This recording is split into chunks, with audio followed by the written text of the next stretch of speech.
Hello, everyone. I'm your host, Ryan. If you're new here, welcome to Speak Up, the podcast where we help you speak English with more confidence and flow. And if you're a returning listener, we're so glad you're back. Today's topic is one that almost every English learner dreams about: how to sound like a native English speaker. Now, we're not just talking about fancy accents. It's more about sounding natural. Hi, friends. I'm Priya, and I'm super excited about today's episode. You know, many people think sounding native is only for advanced learners or people who live in English-speaking countries, but actually, that's not true.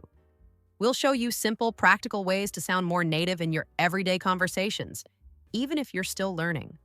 Exactly. And we're going to break it all down step by step.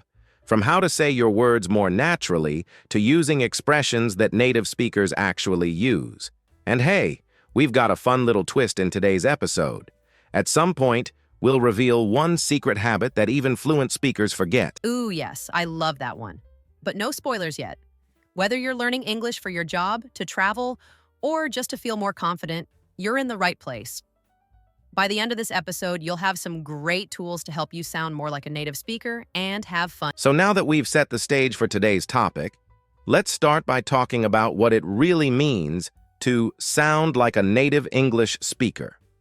A lot of people think it's about having a perfect American or British accent, but that's not actually true. Sounding native doesn't mean you have to copy every little detail of pronunciation. What matters more is how clear, natural, and confident you sound when you speak. Can people understand you easily? Does your speech flow smoothly? That's what really counts. Exactly. I've met learners who had strong accents but still sounded natural and fluent, because their rhythm and pronunciation were on point. And I've also met people who tried to imitate every sound perfectly, but their speech felt forced. The goal isn't perfection, it's connection. When your tone, rhythm, and pronunciation feel natural, listeners pay more attention to what you're saying instead of how you're saying it. That's a big win. Right, and I think we should break one big myth here. Sounding native doesn't mean losing your identity. Your accent is part of who you are, and that's okay. The real focus should be on being understood easily, speaking with flow, and sounding confident. Think of it like music. English has a rhythm, a kind of beat. When you catch that rhythm, your speaking becomes way more natural. That's the real trick. Not copying every... Yes. And when you pay attention to that natural rhythm, everything starts feeling easier. You start stressing the right words, pausing in the right places, and your English starts to sound smoother without you even trying too hard. That's what we mean by native-like English. It's not fake, it's just practiced. Anyone can do it with the right focus and habits. Even 5 minutes a day can help tune your ears and your mouth to the rhythm. And here's something to remember. Native English pronunciation isn't one size fits all. Even native speakers have different accents depending on where they're from. So, don't chase some perfect version. Instead, work on making your English sound clear and relaxed. When your words connect smoothly and your voice sounds natural, people enjoy... Totally agree. It's all about progress, not perfection. And the best part? Once you understand this idea, learning becomes a lot more fun. You stop stressing over sounding perfect and start focusing on speaking clearly and confidently. That's what fluent English speaking is all about. So next time you practice, listen to how words flow in real conversations and try to feel that natural beat. Now that we understand that sounding native is more about clarity and confidence than copying every accent, let's talk about something just as important, the music of English. Yep, English actually has a rhythm, almost like a song. That's because English is what we call a stress-timed language. This means some words are stressed or said louder and longer, while others are quicker and softer. It's not just about pronunciation, it's how we feel the... Exactly, and once you notice the rhythm, English becomes easier to follow and more natural to speak. For example, in a sentence like, I want to go to the store, the bold words are stressed. The other words, to, the, are said much faster. That's the English stress pattern. We don't speak every word equally. And when you get used to this, your English starts sounding smoother. Right. And let's add another layer, intonation. That's how our voice rises or falls when we speak. Think about how questions go up. Are you coming? Or how statements usually fall, I'm going now. And when we're excited or emotional, the tone changes too. This is what makes English sound alive and expressive. If you only focus on words and grammar, you miss this natural flow. But when you pay attention to Yes, and it's honestly fun to practice. One great way is to copy real conversations from movies or podcasts. Don't just copy the words, mimic how the voice goes up and down and where the stress falls. Say a sentence like, I can't believe it, and try it with emotion. Notice how different it feels when you stress believe versus can't. That's the rhythm in English speaking. And here's a simple exercise you can try right now. Take a sentence like, she bought a new car. Try stressing a different word each time. She bought a new car. She bought a new car. She bought a new car. Each version has a different feeling, right? This shows how English stress patterns can change the meaning or focus. Practicing this will help you not only speak better, but also understand native speakers more easily. So true. And don't worry if it feels strange at first. It's just like learning a dance. The more you listen and practice, the more natural it becomes. Try tapping your hand to the beat of a sentence. Feel the rhythm. Focus on English intonation, not just grammar or vocabulary. With time, your voice will start. Now that we've felt the rhythm and music of English, let's move into something closely connected: linking words and connected speech. This is one of the biggest reasons native English sounds so smooth. Instead of speaking word by word, native speakers blend their words together. For example, instead of saying I want to go, they say I want to go. That's not lazy. It's natural. It's part of how fluent English actually works in real life. Yes, and it's something English learners often miss because in schools we're taught to speak very clearly, word by word. But in the real world, we don't say, what are you doing? We say, what you doing? Or what are you doing? That's connected speech. And there are common linking patterns, like when a word ends in a consonant and the next begins with a vowel. For example, pick it up becomes pick it up. The sounds just roll together. Exactly. Let's look at another example. Go on. We don't say go on with a pause. It becomes go on. The W sound sneaks in to make it smoother. This is what we mean by linking sounds in English. It happens naturally when you speak in chunks or phrases, not word by word. And once you become aware of these links, your listening skills improve too. You won't be confused when native speak. Totally agree. And one of the best ways to learn this is through a technique called shadowing. You pick a short dialogue from a TV show or podcast and repeat it out loud right after you hear it, trying to match the speed, rhythm, and linking. Don't worry if you mess up at first. The goal is to get your mouth used to how native speech feels. That's how you... Yes, and keep it simple.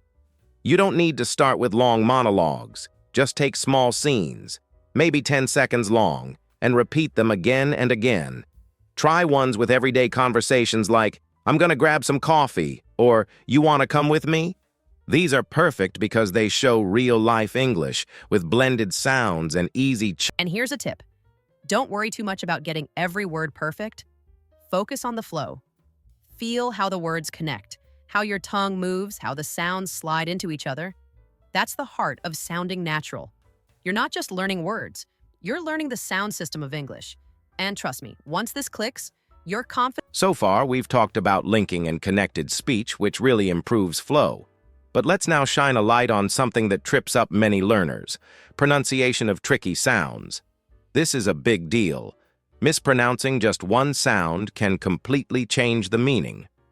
Take the th sound in think versus sink. They sound close, but they're totally different. Many people replace the with a T or S without realizing it.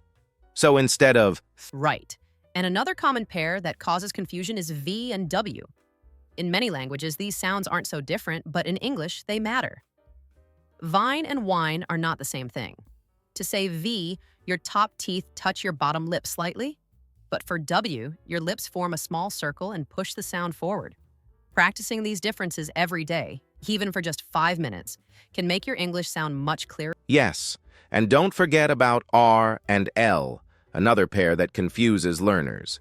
If you say light instead of right, it can be awkward. The tongue position is different for both sounds, and English relies heavily on that clarity. Also, short and long vowels change meaning too. Ship and sheep sound similar but mean completely different things. That's why it's important to focus on English. Exactly. I always tell my students, look in a mirror when you practice sounds. You can see how your lips and tongue move. For example, when you make the thr sound, your tongue has to come just between your teeth, not stay behind them. These are tiny details, but they matter a lot, and it doesn't take hours. Just 5 focused minutes a day can fix common pronunciation mistakes and build muscle memory. And if you're wondering what to practice, start simple. Choose 5 to 10 words that are hard for you. Maybe 3, very, leaf, live, rice. Say them slowly at first, then a little faster. Record yourself and listen back. It helps. This kind of daily pronunciation practice will help you learn how to pronounce English words correctly. Also, try tongue twisters. They're fun and they work. For example, she sells seashells, or red lorry, yellow lorry. These help with clarity and speed. Native speakers may stumble too, but it's great practice. The more you speak out loud, the faster you'll improve. You don't have to sound perfect. You just need to be clear, confident, and understandable. That's what really makes pronunciation powerful. Now that we've built a strong base with pronunciation, let's talk about something that really makes your English sound natural, and that's idioms, expressions, and phrasal verbs. Native speakers use them all the time without even thinking. For example, instead of saying, "I'm very tired," a native might say, "I'm beat." Or instead of, "Let's begin," they'll say, "Let's kick off." These are small phrases, but they help you sound more fluent and relaxed, like you belong in the conversation. Absolutely, and it's not just about knowing what an idiom means, it's about knowing how and when to use it. Let's take the phrasal verb hang out. It just means spending time with someone, usually in a relaxed way. Like, I'm going to hang out with my cousins this weekend. Now compare that to saying, I will spend time with my cousins. The second one is fine, but the first one, way more natural. That's the magic of learning phrasal verbs in real English. Exactly. And another fun one, break the ice. We use it when we want to start a conversation and make people feel comfortable. So if you're meeting someone new, you might say, "I told a joke to break the ice." These kinds of expressions show you understand more than just vocabulary. They show you get the rhythm and style of how natives speak English. Watching sitcoms, like Friends or The Office, can help. Just listen to how they say things and take notes. Yes, here's one more, in hot water. It means someone's in trouble. For example, he forgot his wife's birthday and now he's in hot water. These idioms are short and punchy. They're part of the everyday English natives speak, whether it's at work, school, or just chatting with friends.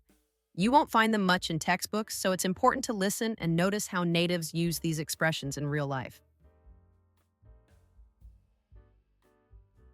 And if you're wondering how to practice, start small. Pick 3 idioms or phrasal verbs a week. Use them in your own sentences. Better yet, role play with a friend or even in front of the mirror. Like instead of saying cancel, try saying call off. They called off the meeting. It sounds so much more natural. Over time, these phrases will become part of your daily speaking habits.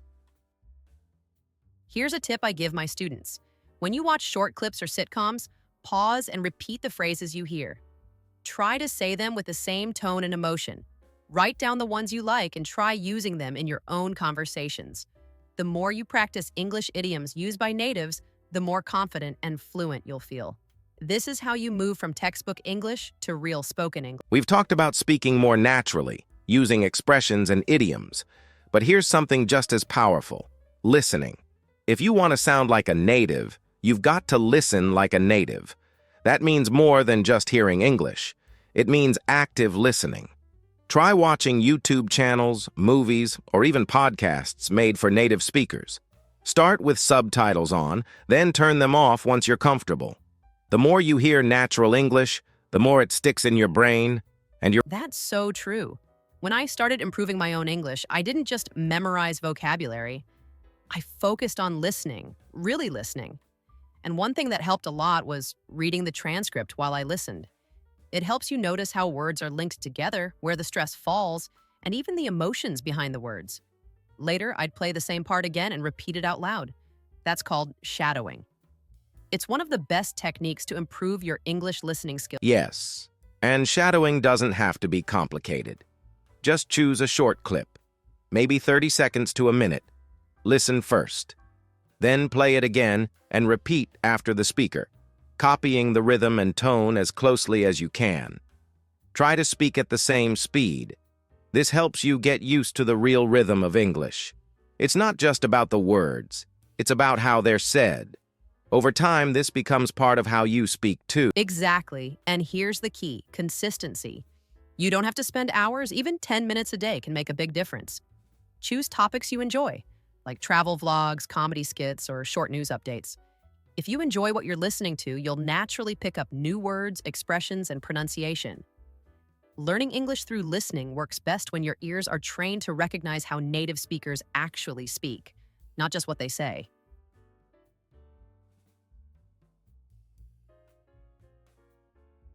And you'll start to notice things you never saw in textbooks, how people pause, how their voice rises when asking a question, or how they use small filler words like you know or like.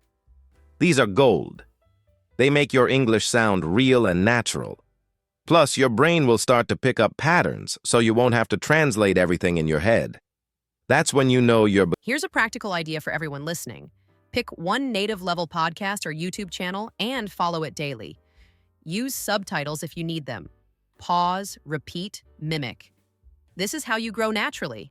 Listening is the foundation of fluent speaking, and with tools like shadowing and transcript reading, you can learn English just by... Now that we've talked about listening like a native, let's switch gears and talk about something just as important: speaking.